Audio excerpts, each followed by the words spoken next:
Hi friends, welcome to Tanya skaraikudisamayal. Today நம்ம சேனலில் எல்லோருக்கும் ரொம்ப பிடிச்ச திருநெல்வேலி அல்வா நம்ம வீட்டிலே எப்படி ஈஸியாக பண்ணலாங்கிறத பார்க்கலாம் வாங்க.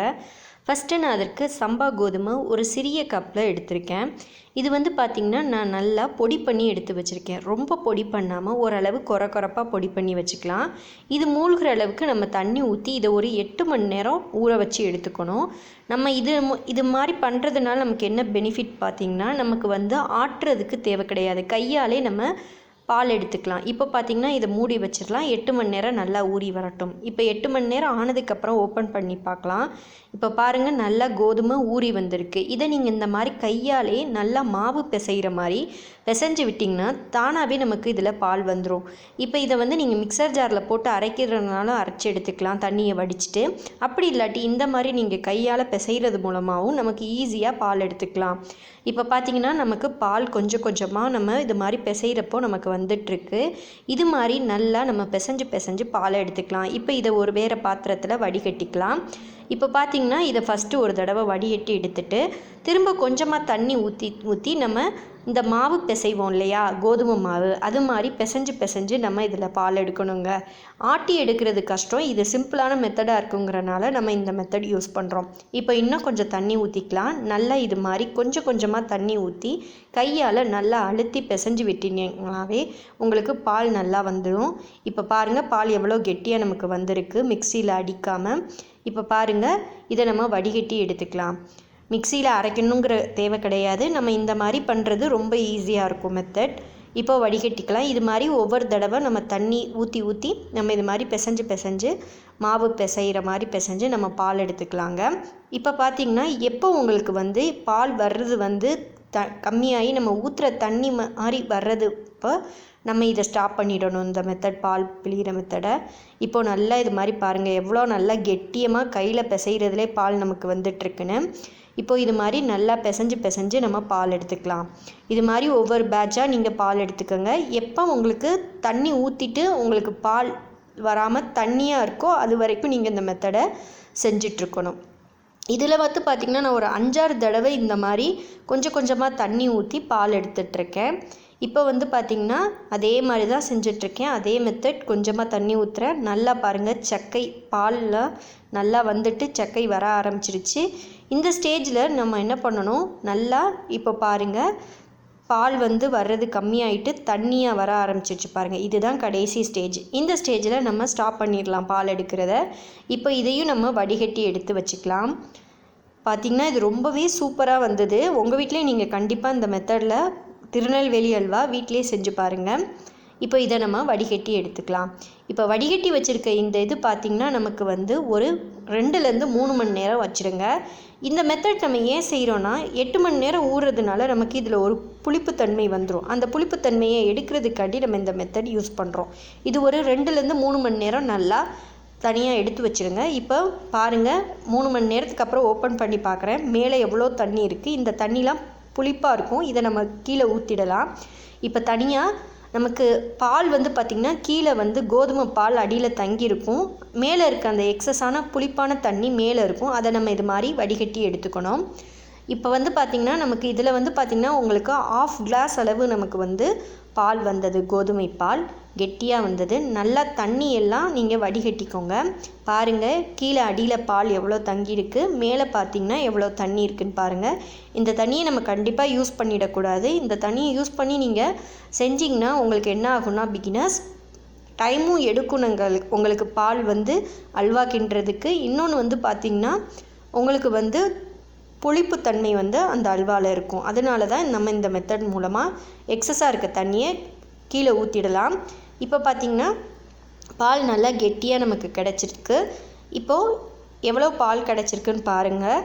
இந்த அளவு பால் தான் நமக்கு ஒரு சிறிய கப் அளவு போட்ட கோதுமைக்கு கிடைக்கும். இந்த பாலை வச்சு நம்ம என்ன பண்ணலாங்கிறத பார்க்கலாம். இப்போ இது எவ்வளோ இருக்குதுன்னு பால் அளந்து பார்த்துக்கலாம். இந்த கப்பில் பார்த்திங்கன்னா எனக்கு ஒரு 1/2 கப் அளவு பால் கிடச்சிது. இப்போ பார்த்திங்கன்னா இதை வடிகட்டினாலே இன்னொரு தடவை நம்ம வடிகட்டிக்கலாம். ஏன்னா சிறிய துகள்கள் இருக்குது பார்த்திங்களா, அதனால் வடிகட்டி வச்சு நம்ம வடிகட்டி எடுத்துக்கலாம் அந்த பாலை. இதில் நமக்கு 1/2 கப் அளவு நமக்கு பால் கிடச்சிருக்கு. இப்போது நம்ம கோதுமை அல்வா, அதாவது பொதுவாக திருநெல்வேலி அல்வா செய்யும் பொழுது இந்த அளவு பாலுக்கு வந்து பார்த்திங்கன்னா நம்ம 4 கப் அளவு தண்ணி ஊற்றணும். எந்த அளவு வந்திருக்கோ அதே அளவு 4 கப் அளவு தண்ணி சேர்க்கணும்.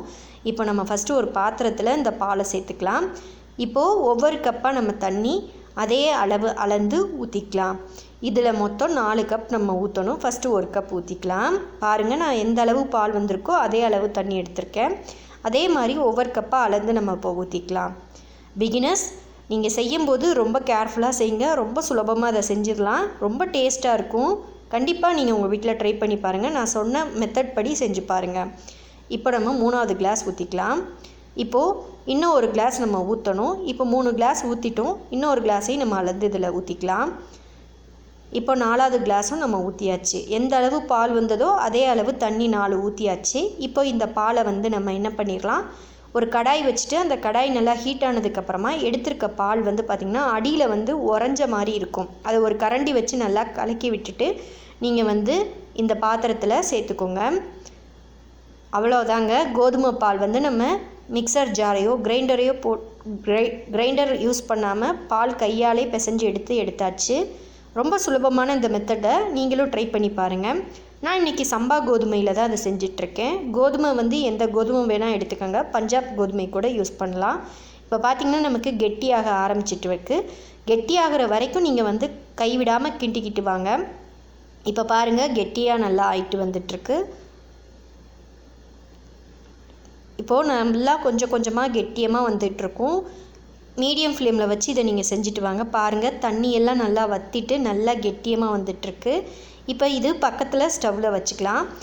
இந்த ஸ்டவ்வில் பார்த்திங்கன்னா நம்ம இதுக்கு நேச்சுரலாக கலர் வந்து கேரமலைஸ் பண்ண போகிறோம். அதற்கு வந்து பார்த்திங்கன்னா இப்போ நம்ம வந்து ஒரு கப்புக்கு அளவுக்கு நான் சொல்கிறேன். ஒரு கப்புக்கு நமக்கு பால் வந்ததுன்னா நம்ம 3 கப் அளவு சுகர் எடுத்துக்கணும்.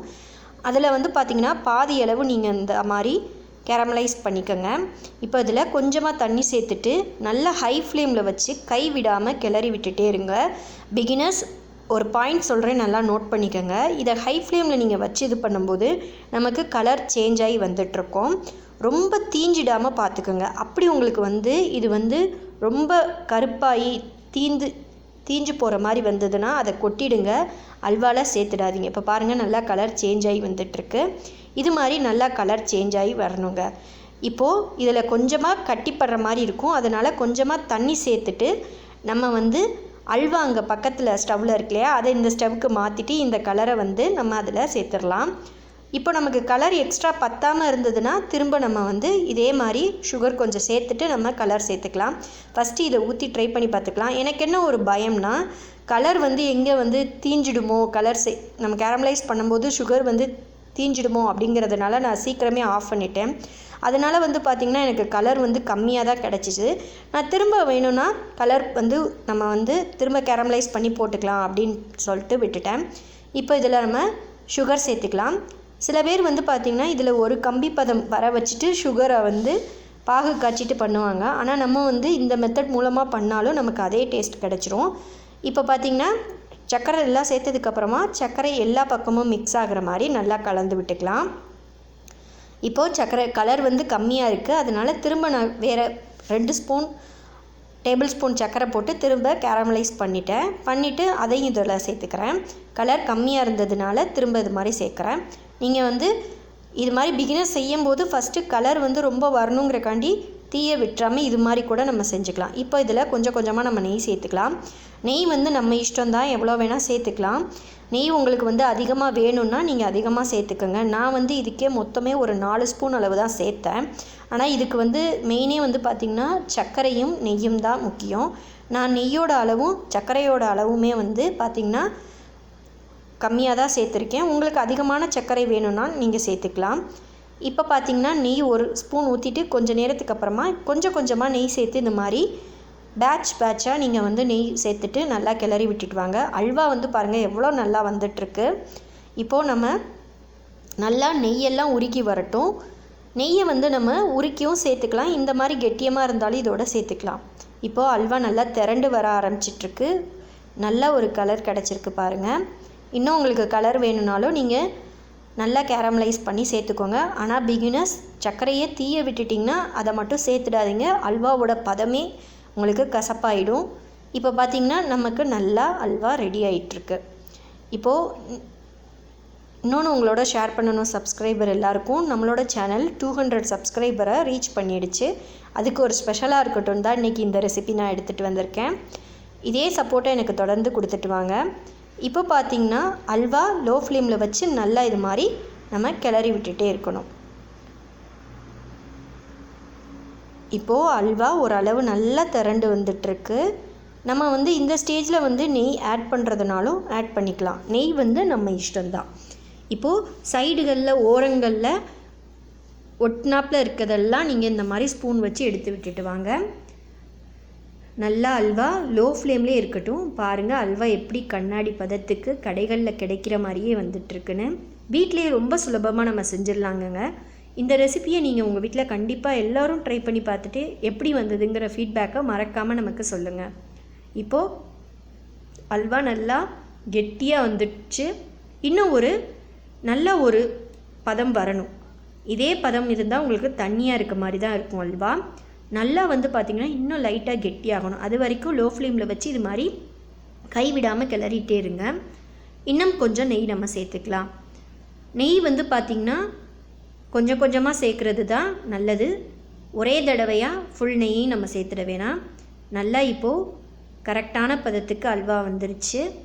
இன்னும் 5 நிமிஷம்லேருந்து நம்ம ஸ்டவ்வை ஆஃப் பண்ணிடலாம். 5 நிமிஷம் வரைக்கும் இதே மாதிரி செஞ்சுட்டே இருங்க.